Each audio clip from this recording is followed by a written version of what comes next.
Nako, yung mga empleyado ng gobyerno lalo na sa City Hall o munisipyo, alam nyo bang bawal ang masungit na government employee? Bawal na bawal yan. Ano ang kaparusahan sa NBI? Nako, bawal ito.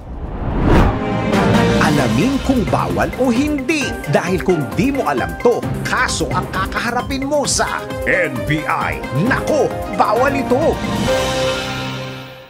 Masungit na government employees? Nako, bawal ito. Hindi na bago sa atin ang tanong na required bang maging masungit kapag nagtatrabaho sa gobyerno? At marahil isa ka sa mga nakaranas na masungitan ng mga ito. Yung tipong magtatanong ka lang naman pero parang may ginawa kang masama na parang kasalanan mo pa dahil nagtanong ka. Alam nyo bang bawal ang masungit na empleyado sa gobyerno? Ang Anti-Red Tape Authority o ARTA ay nagbabala sa mga empleyado ng gobyerno na laging nakasimangot at laging galit kapag tinatanong lang naman. Sa madaling salita, unapproachable government employees. Ayon sa ARTA, ang mga opisyal at empleyado ng gobyerno na mairereklamo dahil sa hindi pagbibigay ng tamang serbisyo ay maaaring masuspindi or worst, matanggal sa kanyang katungkulan. Kaya para sa mga empleyado ng ahensya ng gobyerno, matutong rumespeto. Ngiti-ngiti rin pag may time. Ang personal na problema, huwag ibuntong sa mga tao para hindi ka masabihan na,